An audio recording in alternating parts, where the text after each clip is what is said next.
Bueno, pues nada, bienvenidos a esta novena sesión del curso de filosofía. Y en esta novena sesión tenemos un programa muy amplio, porque si ya nos hemos trasladado, hemos estado en el mercado, en el taller, los foros de la producción económica, los foros de la venta, de la compraventa. Hoy nos toca pasearnos por otro foro que es, dentro de la ciudad, importante, que es la academia, ¿no? La academia. Digo academia porque en realidad lo que toca es el lugar donde se aprende, el lugar donde se conoce y se transmiten los saberes. Y eso es la universidad. Pero, como sabemos todos, la primera universidad que hubo en Occidente, la primera universidad fue la Academia de Atenas, fundada por Platón en el siglo IV a.C.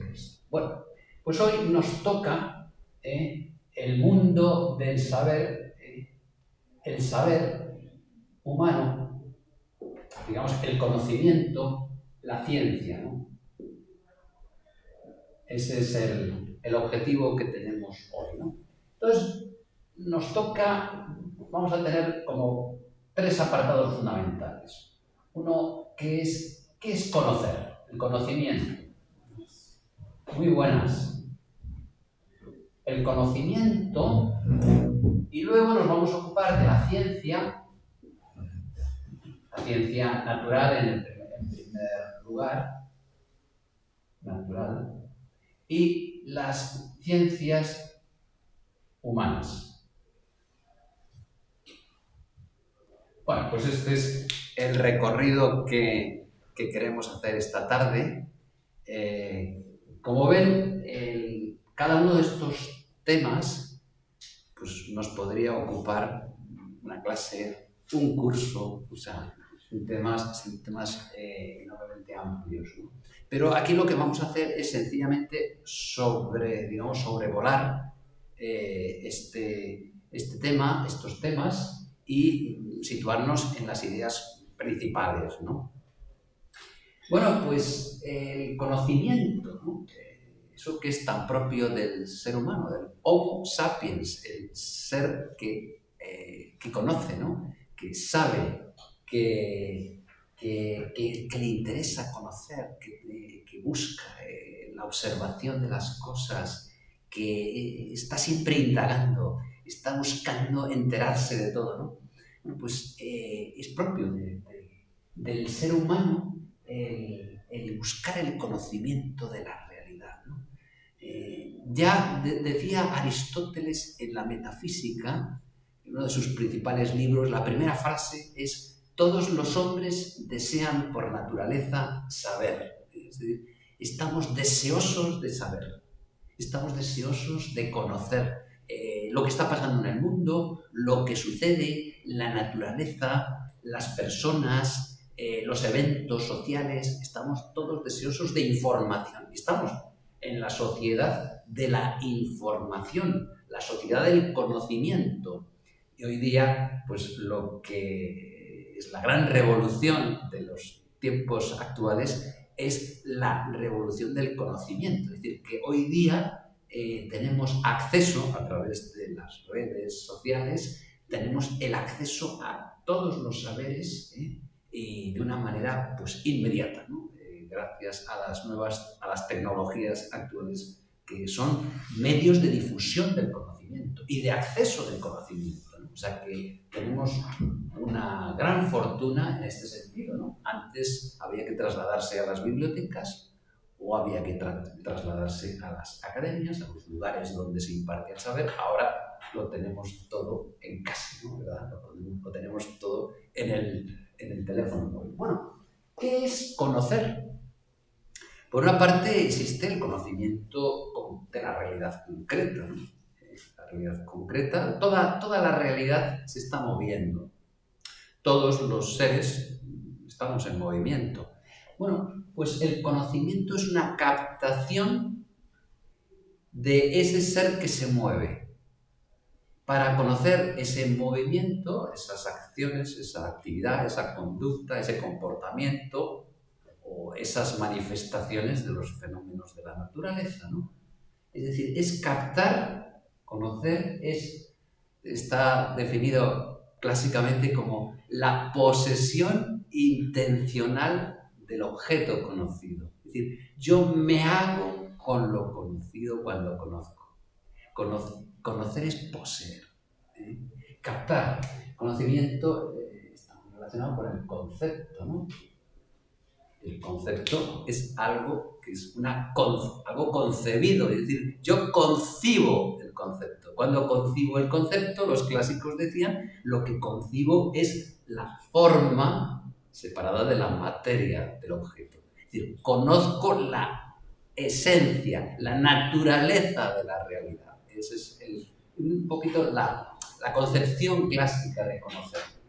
Conocer es captar, abstraer de esa realidad que tengo delante, abstraer qué es lo que me importa, abstraer lo más relevante. Si yo estoy ante una realidad, una persona, un animal que está delante de mí, captar lo esencial de eso, lo prioritario, lo más importante, lo más relevante, ¿no? Y si estamos ante una realidad genérica, pues captar lo esencial de todas de esa pluralidad. Si estudio pues, las plantas, o estudio los árboles, o estudio pues, una determinada realidad, pues de la que hay una especie vegetal, una especie animal, pues me interesa captar las propiedades, las cualidades, las características, lo que de alguna manera es permanente en esa realidad, ¿no? Lo permanente.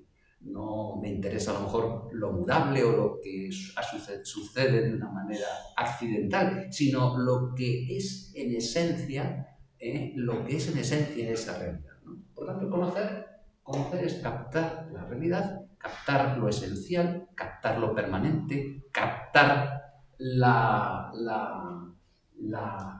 esencia o el universal, lo que es genérico, ¿no? Lo genérico, ¿no? Bien, existe por tanto un conocimiento de lo concreto, un conocimiento abstracto, un conocimiento intuitivo, ¿no? Bueno, pues por ahí viene la idea de conocer, y yo ahora no me quiero entretener más aquí para pasar a lo que es específico de la ciencia. Lo que es específico de la ciencia es el conocimiento riguroso. El conocimiento estudiado detenidamente.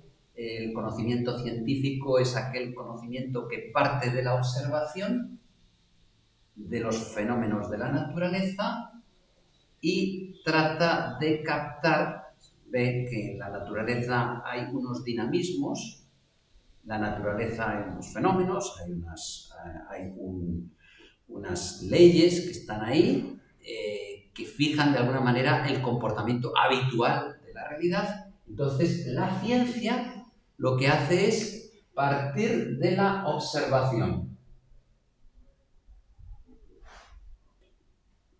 Parte de la experiencia.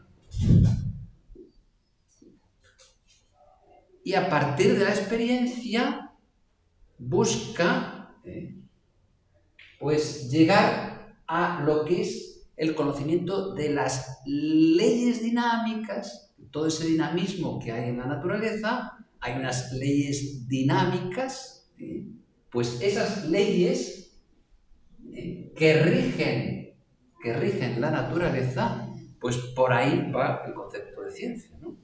Claro, la ciencia paradigmática, si alguien hoy día nos pregunta, bueno, ¿cuál es la ciencia paradigmática para la filosofía del siglo XVIII, XIX, XX? Pues sobre todo para la filosofía del siglo XVIII, la ciencia paradigmática es la física de Newton, ¿no? Newton, ¿qué hizo en el siglo XVII cuando vivió? Pues deslumbró al mundo con las leyes de la gravitación universal. Nos podemos imaginar a Newton con su telescopio observando los astros, los planetas, y veía el Sol y pensaba, bueno, pues los planetas que están girando en torno al Sol, Venus, la Tierra, Marte, Júpiter, Saturno, Neptuno, bueno, pues están describiendo órbitas, y si están circulando, están circulando alrededor del Sol y a través de órbitas elípticas, bueno, pues es porque hay una fuerza de atracción entre el Sol y cada planeta. Por tanto, observando el movimiento de los planetas, él intuyó que había una fuerza de atracción y pudo más o menos calcular la masa de los planetas, la distancia, que todo eso, pues, todas esas observaciones ya se venían haciendo desde siglos atrás, y consiguió establecer la relación entre la masa y la distancia. Logró llegar a esa noción de fuerza gravitatoria que establece la relación matemática entre la masa y la distancia. Vio que la fuerza de atracción de los cuerpos es proporcional a la masa e inversamente proporcional a la distancia al cuadrado, ¿no? Bueno, pues eso es la ciencia, ¿no? Y Newton es el paradigma de lo que es la ciencia. La ciencia, el método de la ciencia, estamos hablando de las ciencias sobre la materia inerte, por tanto la física, la química. Ahora dicen, bueno, pues la química realmente se retrotrae bastante a la física, ¿no? Bueno, pues lo que tienen los métodos, los métodos de las ciencias sobre la gravedad inerte, es el método de la inducción. Hipotético deductivo, es decir, a partir de la observación, capto unos fenómenos, digamos, unas maneras de funcionar la realidad, y me elevo por la inducción estableciendo hipótesis. ¿Cuál puede ser la hipótesis que explique el dinamismo de estos cuerpos? Pues puede ser esta ley, o puede ser la hipótesis, puede ser una posible ley, una posible fórmula. Bueno, pues pruebo a ver si luego puedo verificar las consecuencias de esa ley, y si digo, si yo he previsto, según mi ley, según la hipótesis matemática, que Venus tiene que aparecer en tal lugar, a tal hora, porque conozco la ley de funcionamiento, y resulta que en el momento previsto está ahí ese planeta, digo, esta teoría funciona, esta hipótesis se convierte, por tanto, en una ley, porque ha sido verificada experimentalmente, ¿no? Bien, pues, ¿qué ocurre con...? Bueno, luego tendríamos los grandes descubrimientos a partir de Newton. En física se da la teoría de campos, ¿no? Con el electromagnetismo, ¿no? Aquí el electromagnetismo. Claro, nos imaginamos a Faraday, que fue el gran físico del electromagnetismo, haciendo sus experimentos, viendo cómo con un imán y restos de limadura de hierro, pues cómo las limaduras de hierro pues, se configuraban de formas muy curiosas ante la presencia de un imán. Bueno, pues aquí hay una alteración entre dos cuerpos, ¿verdad? El imán y las limaduras de hierro, ¿no? Es decir, los cuerpos se atraen o se repelen, eso es el electromagnetismo, ¿no? Y bueno, y Faraday se daba cuenta de cómo se producían los fenómenos, y empezó a darse cuenta de esa relación que había entre el circuito eléctrico, por el que crea un campo electromagnético, un imán que tiene también un campo electromagnético, y cómo interactúa todo eso. Luego va a ser Maxwell el que, como sabemos, que estaría Faraday. Luego sería Maxwell el que va a llevar a matematizar todos esos descubrimientos de Faraday, que Faraday no tenía la suficiente matemática, conocimientos matemáticos, para poder, digamos, traducir a fórmulas matemáticas el electromagnetismo. Bueno, pues lo que vemos es cómo la ciencia ha ido desarrollándose, la ciencia física, la ciencia matemática, y luego en el siglo, ya más recientemente, en el siglo actual, bueno, en el siglo XX, la teoría del relativismo con Einstein, ¿no? Y todos los físicos en el que vemos cómo todo esto crea una nueva concepción de lo que es, el mundo, ¿no? Y de lo que es el universo. Es decir, que los cuerpos, entre ellos, se interactúan, ¿no? Hay un campo de cuerpos, ¿no? Y por tanto unos están en relación con otros y no nos extraña pues, ese experimento que hizo Einstein de descubrir que la luz, los fotones, ante la cercanía de una masa fuerte, como es una estrella, pues se produce el espacio se curva, ¿no? Se producen unas alteraciones ahí que son sorprendentes, ¿no? Bueno, todo eso lleva a una concepción, por tanto, de la ciencia y del mundo. Aquí tendríamos que ver también los enormes avances que se produjeron en el ámbito de la biología, ¿no?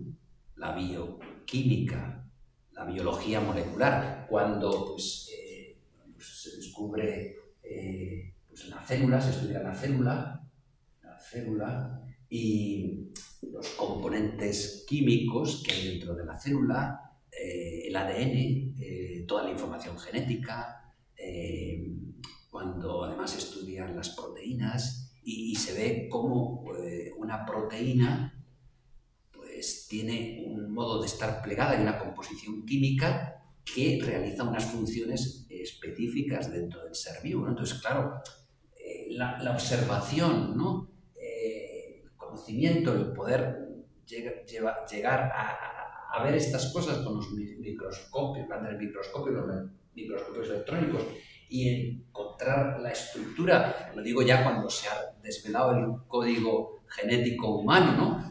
Y se ha encontrado la relación que hay entre alteraciones genéticas y enfermedades, ¿no? Detrás de todo esto hay una información, hay una cantidad de estudios, hay una cantidad de observaciones y hay un conjunto de hipótesis que luego se van verificando y así la ciencia avanza, ¿no? Así avanza la ciencia, a base de observación, a base de hipótesis, a base de experimentos, ¿no? Y de comprobar que esas intuiciones que tiene el científico, pues resulta que algunas bueno, como al que le toca la lotería, pues ha dado en el clavo, ¿no? Ha dado en el clavo y dice, pues he descubierto cómo funciona, en fin, cómo funciona el cuerpo humano, cómo funciona la biología, cómo funcionan los seres vivos, y así se han desarrollado las ciencias naturales, ¿no?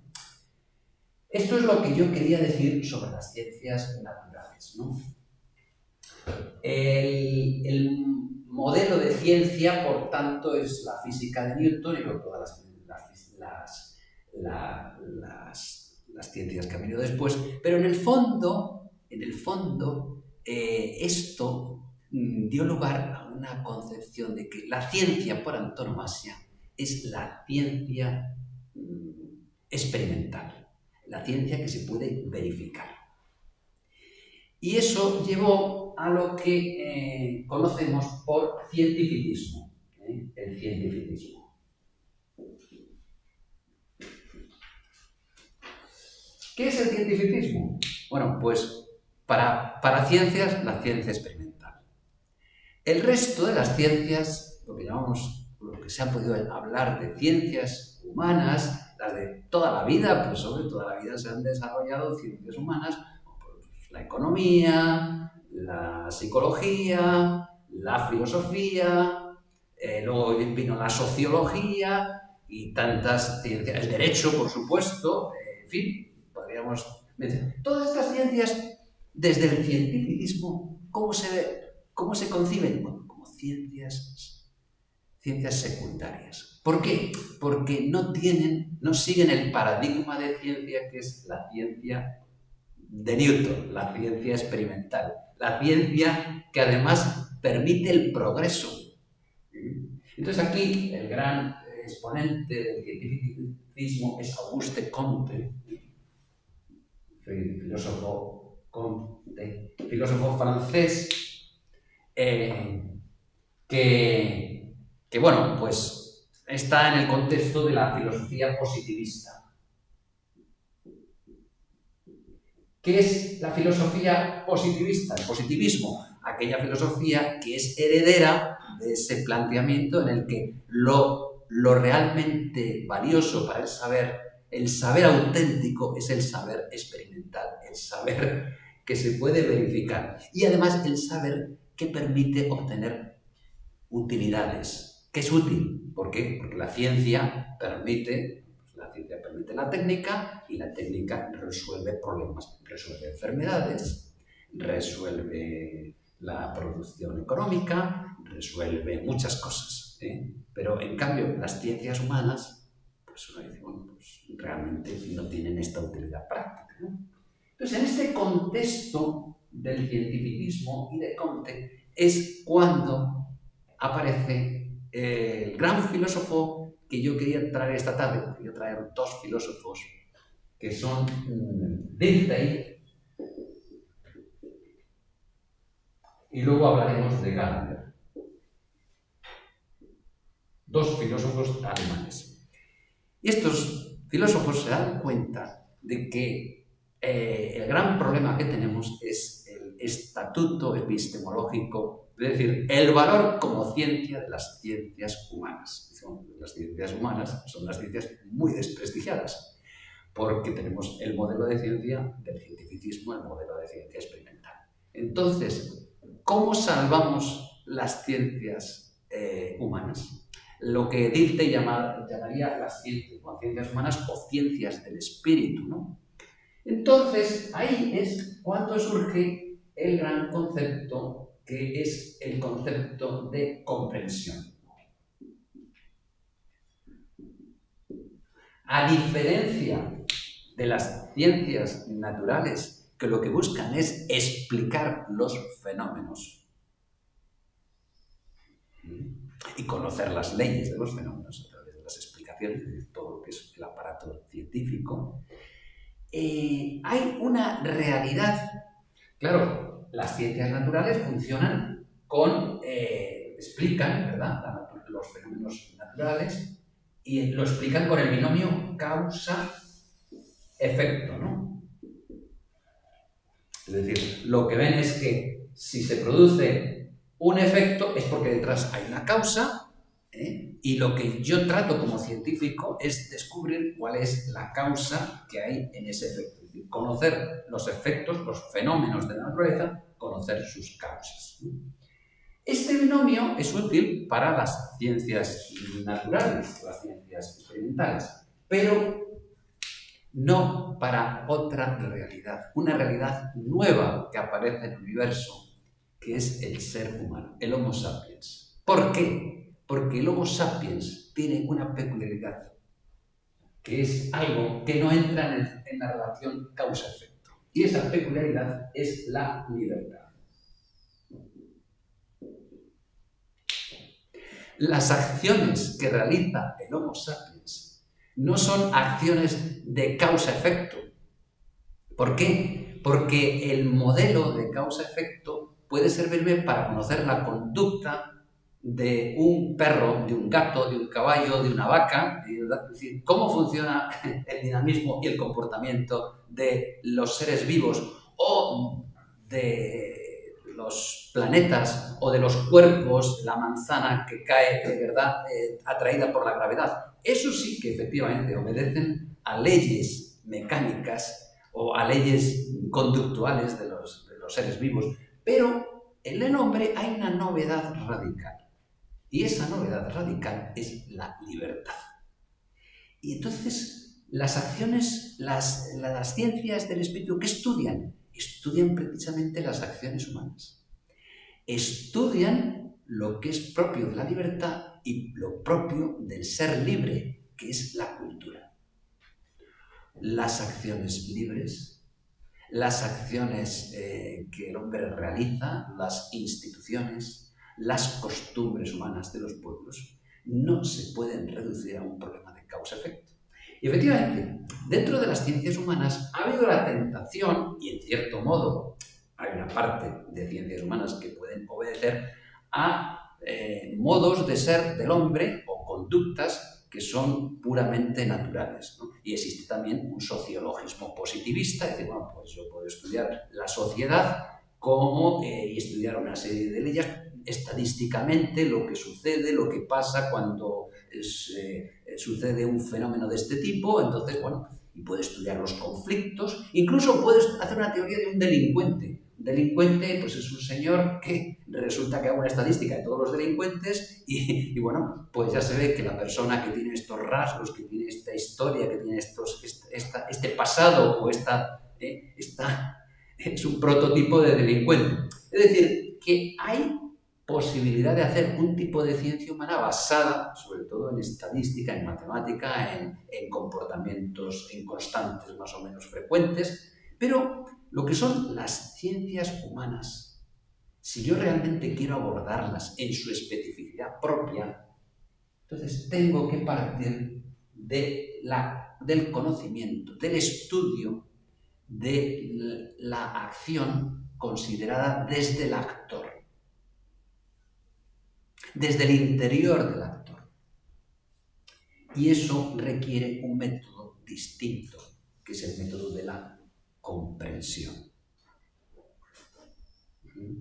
En alemán el Verstehen, si no me equivoco, es decir, a diferencia del Erklärung, que es explicar, ¿no? Es decir, el Verstehen, el entender, el comprender, ¿no? El comprender. ¿Qué sucede si yo quiero comprender? Esto la experiencia nos lo dice. Si yo quiero comprender la conducta de un hijo, ahora está la serie de adolescencia, la conducta de un hijo adolescente, en el fondo yo necesitaría sentarme con él y preguntarle, hijo, ¿por qué actúas así? Y si aquel hijo tiene mucha confianza y además es capaz de explicarse a sí mismo y de comprenderse a sí mismo, diría, pues mira papá, lo que me está pasando es que yo tengo una ansia de libertad muy grande, es que yo lo que me ha ocurrido es que he tenido un problema con un compañero de curso, es que al final pues, nos hemos liado a tortas los dos, es que al final él me ha insultado, él resulta que ha mencionado a mi novia, entonces yo he saltado como un tigre, entonces le he partido la cara, entonces, bueno, ahora empiezo a entender lo que ha pasado por tu mente, por tu motivación, por tus emociones, Es decir, lo que viene a decir Dilthey es que para conocer lo que hace una persona, yo lo que necesito es, y dice Dilthey, un concepto clave que es revivir. Es decir, conocer las vivencias del autor de una acción y meterme en su motivación interna. Revivir desde dentro la acción humana. Y eso me sirve no solo para comprender, por ejemplo, un texto, porque claro, aquí el comprender, la comprensión, está relacionada con una ciencia que se llama hermenéutica.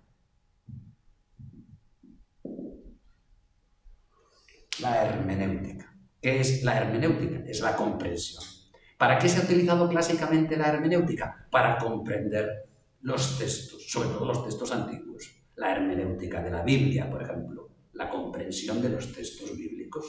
La hermenéutica de la literatura de Homero, pues, comprender por qué Homero escribió la Odisea, qué mundo cultural tenía Homero para que él escribiera esa obra. Pues entonces me tengo que ir al contexto.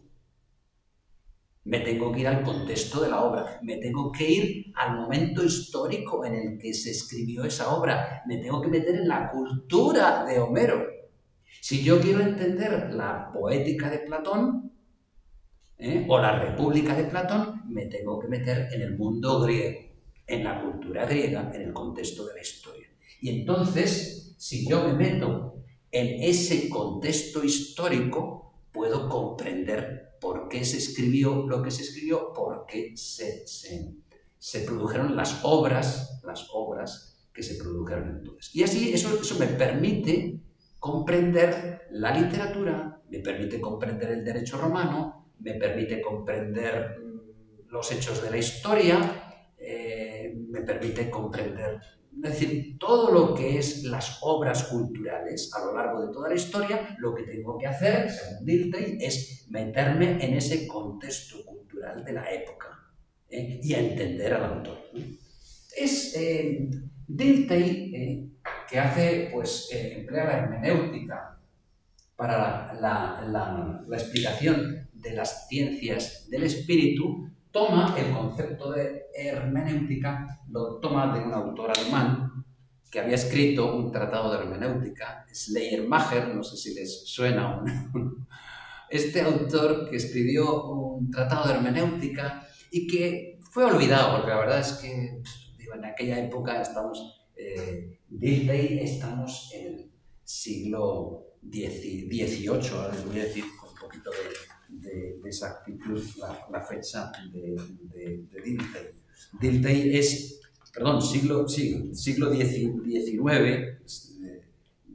nace en 1833 y muere en 1911, con lo cual estamos en todo el siglo XIX, ¿no? Schleiermacher es de poco antes. Entonces, Dilthey consigue, a través de su obra, consigue fundamentar las ciencias del espíritu.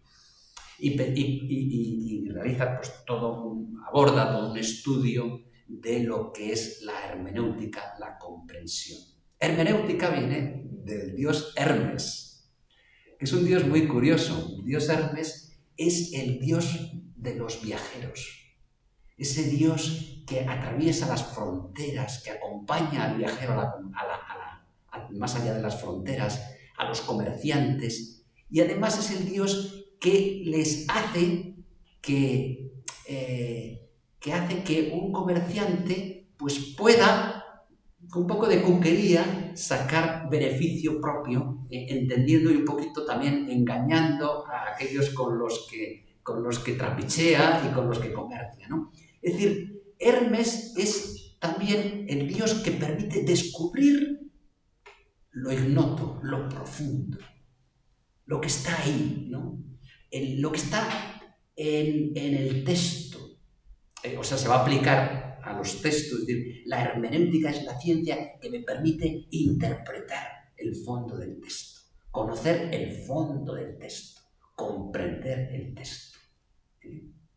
Entonces, ¿qué es lo que dice Dilthey? Pues lo que hacen las ciencias y lo específico de las ciencias del espíritu y lo que requieren las ciencias del espíritu es la comprensión, la hermenéutica.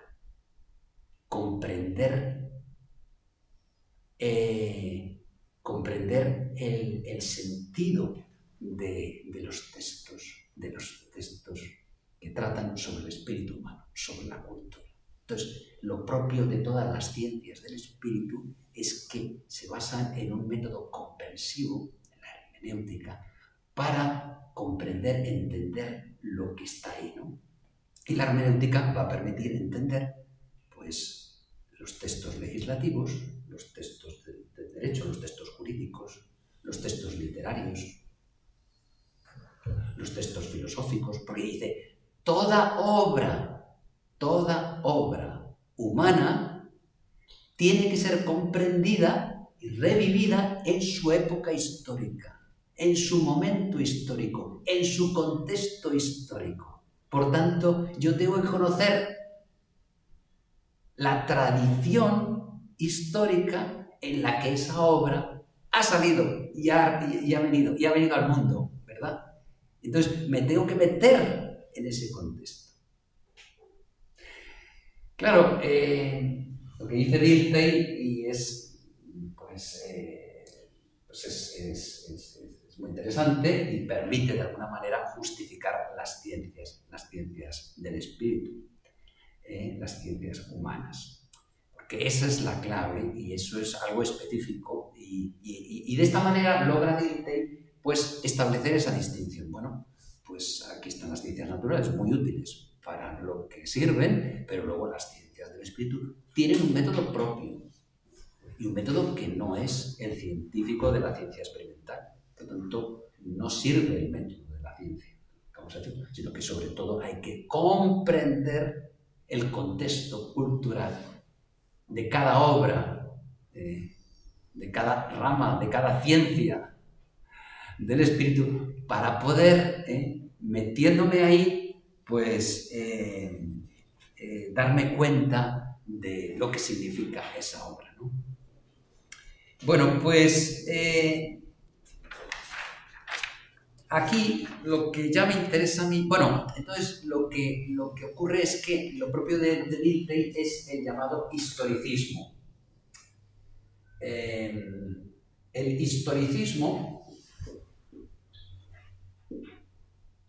es que Dilthey no solo señaló, es decir, la manera comprensiva para llegar a ese objeto de comprensión y poder tener una comprensión cabal, objetiva y completa de la ciencia y del objeto, ¿no? Sino que además dice, como todo producto cultural acontece en una época histórica, todo producto cultural está determinado por esa época histórica, por ese contexto histórico.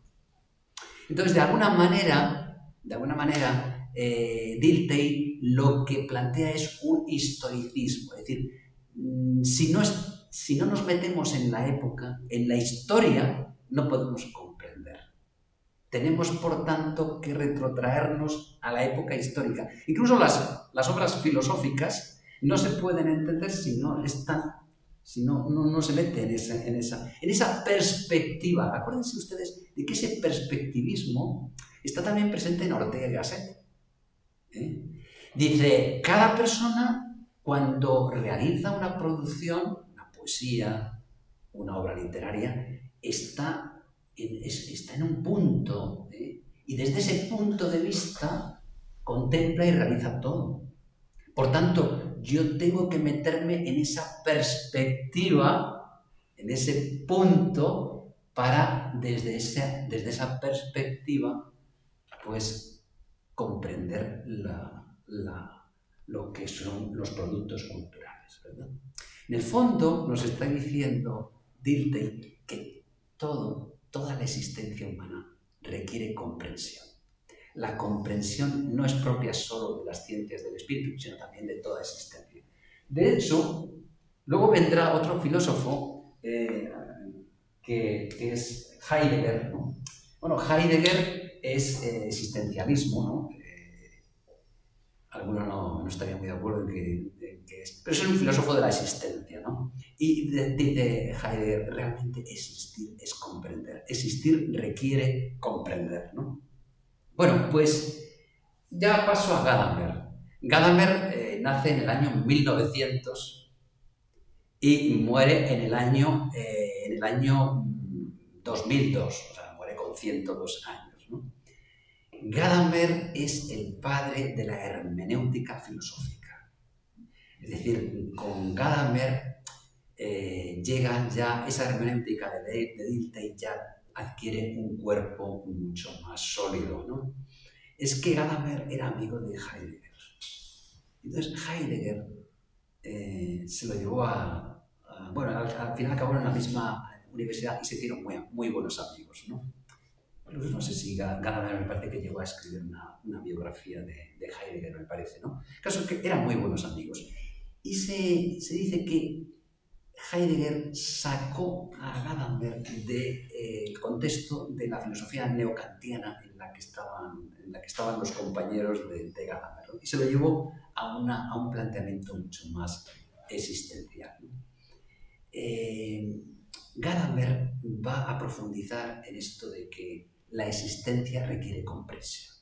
y que todos, de alguna manera, para existir, necesitamos comprender. Comprender nuestra existencia personal, comprender la existencia de las personas con las que convivimos y comprender nuestro pasado histórico y el mundo, en la historia a la que hemos llegado. Es decir, hay toda una perspectiva grande, importante, ¿no? Y es que la existencia humana forma parte de una cadena histórica. Nosotros estamos en esa cadena. Y esa cadena es una cadena que requiere, como es una tradición, requiere estudiar esa tradición para comprender el presente. Para comprender lo que es el mundo del siglo XXI, tenemos que arrancar, ¿verdad?, en la antigüedad clásica, ¿verdad? Y ver qué ha pasado a lo largo de la historia y cómo la historia se ha ido forjando a lo largo de todos estos siglos. Y aquí estamos. Entonces, claro, para Gadamer tiene mucha importancia el concepto que él señala, y que es un concepto lógicamente alemán, Wirkungsgeschichte, ¿no?, que es como los efectos de la historia. La sociedad genera, con las obras culturales, genera efectos. Es decir, ¿qué efecto ha tenido, por ejemplo, el Quijote en la cultura española y en la cultura universal? Pues, sin duda, que un efecto que, desde luego, Cervantes ni podía imaginar, ¿no? Y así con todas las obras, es decir, todas las grandes obras, no solo están ahí y han sido escritas y hay que retrotraerse al autor, es que sobre todo hay que estudiar las obras en su contexto, ¿no?, en todo su contexto, en todos los efectos que han tenido las obras, ¿no? Entonces, Gadamer va a poner de manifiesto, sobre todo, el valor de la tradición. Esto me parece muy interesante, ¿no?, que es el concepto de tradición. El concepto de tradición es el concepto de todas las costumbres, todas las cosas que están presentes en la cultura nuestra, pues todo eso, de una manera inconsciente está presente en nosotros. Y está presente en la comprensión. Comprender siempre requiere un acto previo o una precomprensión. Y esa precomprensión está basada en la tradición que hemos recibido. Por ejemplo, la educación. Bueno, yo he sido educado en una tradición cultural desde niño y me han enseñado una serie de cosas, me han dado una formación y toda esa tradición que viene de siglos y siglos y que se ha ido transmitiendo de generación en generación, todo eso es un bagaje cultural inmenso. Y ese bagaje lo tenemos ahí nosotros. Y está en nuestra mente. ¿Por qué? Porque está en nuestra educación y está en la tradición de los pueblos y, por tanto, está en la tradición cultural de los pueblos y está en la vida de las personas. Entonces, si yo quiero realmente entender la verdad y una de las obras principales de Gadamer, o quizá una de las principales, Verdad y Método, es que para llegar a la verdad, precisamente la verdad humana, lo que no necesito es método, sino lo que necesito sobre todo es comprensión y conocimiento de la tradición. Y la tradición incluye todos los efectos que ha tenido en la cultura las obras culturales. Las obras están vivas, de alguna manera.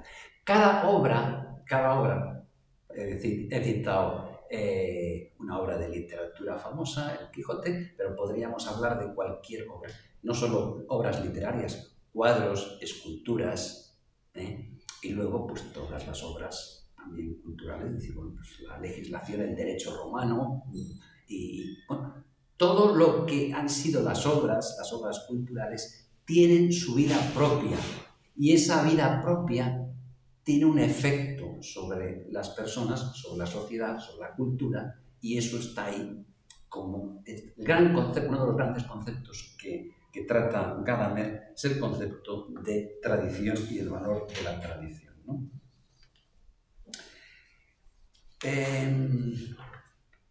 Entonces,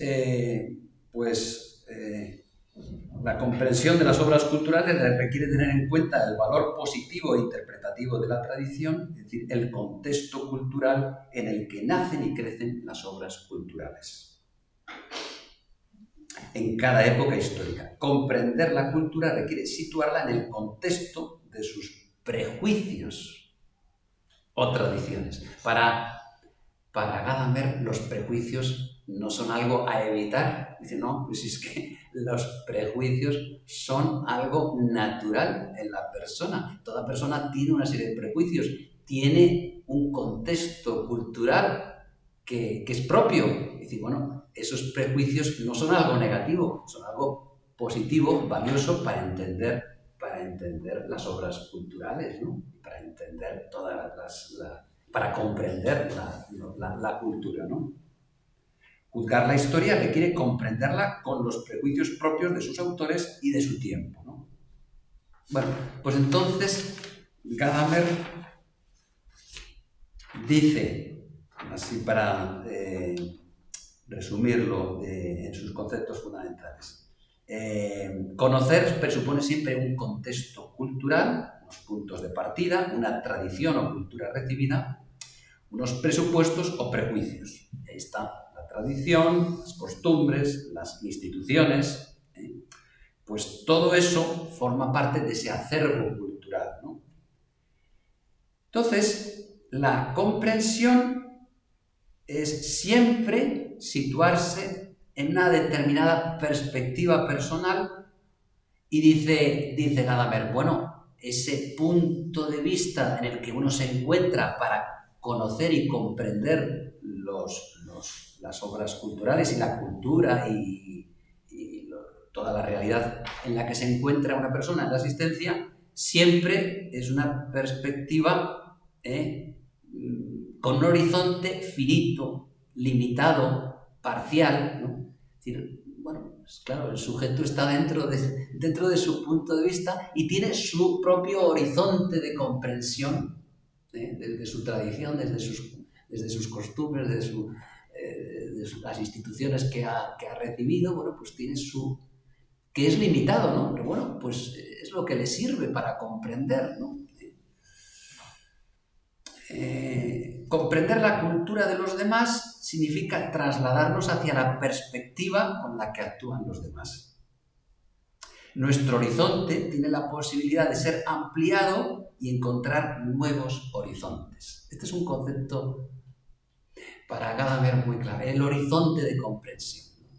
¿Qué es el horizonte de comprensión? De alguna manera, el mundo en el que yo me encuentro, esa perspectiva desde la que yo veo las cosas, y ese horizonte de comprensión es el que a mí me permite interpretar o comprender de alguna manera una comprensión previa y luego ir avanzando hacia el horizonte cultural de la persona con la que estoy conviviendo para comprender a esa persona, el horizonte cultural en el que se encuentra la obra que estoy estudiando, que estoy analizando. No sé si consigo más o menos, como ven, es un tema complejo, ¿verdad? Pero vamos, por aquí van un poquito las líneas, ¿no? Nuestro horizonte tiene la posibilidad de ser ampliado y encontrar nuevos horizontes. Reconocer al otro y comprenderlo requiere moverse hacia el horizonte del otro. Alcanzar su perspectiva o contexto histórico. No sé si logro explicar lo que es un tema muy complicado, ¿no? Que es toda la hermenéutica de este. Entonces, comprender a una persona, comprender sus obras y sus acciones, significa situarse en su horizonte de comprensión, en su cultura, en el contexto cultural e histórico en el que esa persona existe y actúa.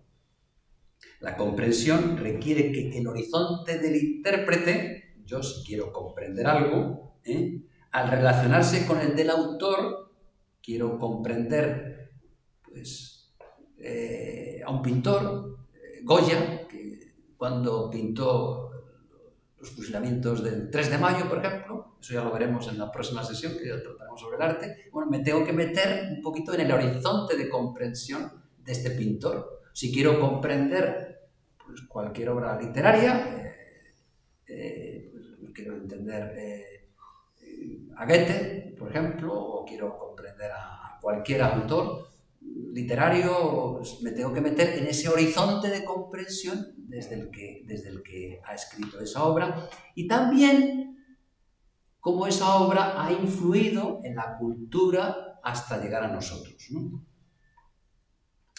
Yo no sé si él habla, dice, de comprender requiere siempre un proceso de fusión de horizontes, es decir, ir desde mi horizonte al horizonte del otro. Quizá la palabra también que podría ayudarnos es a la integración de horizontes, ¿no? Ir a la cultura del otro, integrar de alguna manera, o integrarme yo en la cultura del otro, integrar al otro en mi cultura, ¿no? Como ven, estamos ante el gran problema, digo, que es la hermenéutica, es la comprensión de las obras, la comprensión de la cultura, ¿no? A lo largo de la existencia, cada persona forja su cultura y lo hace desde la tradición que recibe, mediante sus experiencias, razonamientos y juicios propios. Cada persona forja sus convicciones personales desde sus experiencias por las que somete a las tradiciones y costumbres sociales a una cierta crítica. Es decir, que no estamos pasivos, ¿no? Sino que somos también protagonistas activos dentro de una cultura en la que nos encontramos. Y es verdad que recibimos todo esto, pero al mismo tiempo, pues no estamos determinados por la tradición, por la cultura, sino que también, bueno, pues somos protagonistas de la cultura en la que nos encontramos, ¿no? Y de alguna manera todos, pues con la tradición que recibimos, tenemos un cierto espíritu crítico. Y hoy día ni que hablar, ¿no?, de todo esto. O sea, hoy día hemos pasado de unas tradiciones a una época en la que de alguna manera tiramos por la borda, o queremos tirar por la borda, muchos años, muchos siglos de tradición, y queremos crear una novedad, una cultura nueva, ¿no? Esto se nota mucho en la gente joven, ¿no? No me interesa el pasado, lo que a mí me interesa es lo que se está produciendo en el presente y las modas presentes y cómo estamos cambiando siglos de modas y de culturas. Estamos en una actitud muy de cambio de época, ¿no? De cambio de cultura, ¿no? Bueno, pues ya tengo que ir acabando porque me estoy pasando de la hora. Y quiero terminar con esta idea. Nosotros no somos, por tanto, sujetos pasivos, sino sujetos activos ante la cultura de nuestro tiempo, y también nos erigimos en jueces del presente cultural, de la historia y de la tradición. Nos erigimos en protagonistas y forjadores de la cultura presente mediante nuestra existencia y nuestras obras, ¿no? O sea que, bien, como ven, la filosofía de Gadamer pues es una filosofía muy compleja, en la que por una parte el sujeto está metido en una tradición, está metido en un contexto y tiene que conocer ese contexto para comprender las obras culturales, pero al mismo tiempo también es protagonista de ese contexto cultural, y también todas las obras y todas las acciones humanas pues de alguna manera intervienen en ese contexto cultural. De alguna manera, lo que viene a decir Gadamer es que, claro, en las ciencias humanas lo que importa es situar lo concreto, lo particular, en el contexto general. Dice, al final solo podremos saber los efectos que ha tenido una obra cultural al final de la historia, ¿no? Porque al final, pues todo lo que ha sucedido en la historia pues ha creado toda una realidad cultural muy complicada, que es una realidad dinámica, en la que todas las obras de alguna manera son obras vivas que están influyendo, y luego los sujetos personales, los actores, que somos las personas humanas, estamos interviniendo en esa cultura y somos protagonistas de esa cultura y recibimos y también influimos de alguna manera, unos más, otros menos, pero bueno, ahí estamos, ¿no? En todo este... Entonces hay que ver el contexto en su mayor amplitud, viene a decirnos Gadamer, para comprender las acciones humanas, para comprender la existencia humana en cada época histórica, ¿no? Y bueno, pues ya aquí corto, ahora tendremos un ratito de intervenciones, a ver si podemos hacer alguna aclaración que quieran preguntar. Y bueno, esa cámara se puede dejar